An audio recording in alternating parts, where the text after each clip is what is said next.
नारेबंदी का ऐलान सीगा कि 5 तरीक नूं जिहड़ा मोदी की रैली का भारी विरोध किया जाऊगा।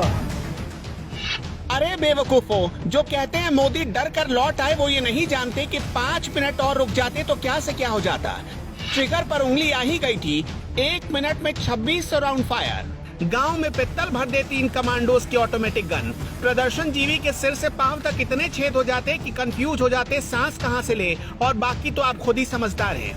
अभी तो मोदी को बचाने के लिए आंखों में गुस्सा उतर ही रहा था। अभी तो बॉडी लैंग्वेज आम से खांसी हुई थी। अभी तो बस एक हुक्म का इंतजार हो रहा था। एक इशारे पर ऐसा तांडव होता कि झंडा उठाने वाले जन्मों जन्मों तक उठना भूल जाते।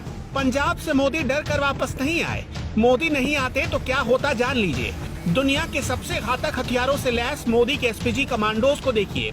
आंखों पर काला चश्मा, ब्लैक कलर की कोट और चीते सी नजर लिए तैनात ये जवान क्या से क्या कर सकते हैं, जानेंगे तो होश उड़ जाएंगे आपके। प्रदर्शनकारी बीजेपी का झंडा लेकर पीएम मोदी के काफिले तक पहुंच चुके थे। पीएम पर खतरे का अंदेशा देख एसपीजी कमांडोज ने गोली चलाने की इजाजत मांगी, लेकिन पीएम मोदी ने खुद की परवाह किए बगैर सबकी जान बचा ली। नहीं तो एक इशारा मिलता और फिर उसके बाद फिल्मों में जो सीन देखते हैं ना आप, वो मंजर आपकी आंखों के सामने होता। अगर आप सोच रहे हैं कि 2-4 एसपीजी के जवान ही तो खड़े हैं, ये क्या बिगाड़ लेते? अरे ये 2-4 ही 2-4 हजार को निपटाने की हैसियत रखते हैं। ये माँ की कोख से पैदा होते ही मौत से दोस्ती कर बैठने वाले लोग होते हैं। एसपीजी के ऑफिसर्स को वर्ल्ड क्लास ट्रेनिंग से गुजरना पड़ता है। ये वही ट्रेनिंग है जो United state secret service agents को दी जाती है। SPG commandos automatic gun FNF 2000 assault rifle से लैस होते हैं। ये मेड इन बेल्जियम राइफल है जो 1 मिनट में 850 राउंड फायर करती है। कमांडोज के पास FNP-90 सबमशीन गन होती है जो 1 मिनट में 900 राउंड तक फायर कर सकती है। इसकी रेंज 200 मीटर की होती है। इन कमांडोज के पास FN SCAR H assault rifle होते हैं। ये 1 मिनट में 850 राउंड फायर कर सकते हैं और इनकी रेंज 400 मीटर की होती है। इन कमांडोज के पास फोल्ड होने वाली बुलेट प्रूफ शील्ड होती है। गोलीबारी होने पर यह प्रधानमंत्री के सामने फैला दी जाती है। इसके पीछे रखकर पीएम को सुरक्षित निकाला जा सकता है।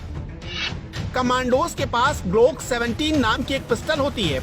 ये एक light weight bullet proof jacket पहनते हैं जो 10 मीटर दूर से AK-47 से चलाई गई 7.62 कैलिबर की गोली को भी झेल सकती है।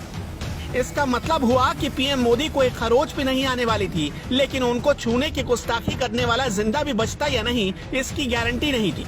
अब समझ में आया कि अगर पीएम मोदी और 5 मिनट रुक जाते तो क्या से क्या हो सकता था। इन कमांडोज के कानों में ईयर प्लग लगा होता है जिसका इस्तेमाल ये अपने साथी से बातचीत करने के लिए करते हैं या फिर वॉकी टॉकी का सहारा लेते हैं। इनके जूते भी आम जूतों से काफी अलग होते हैं। ये किसी जमीन पर नहीं फिसलते। ये कमांडोज चश्मा भी पहनते हैं जो उनकी आंखों को हमले से बचाते हैं और किसी भी प्रकार का डिस्ट्रैक्शन नहीं होने देते।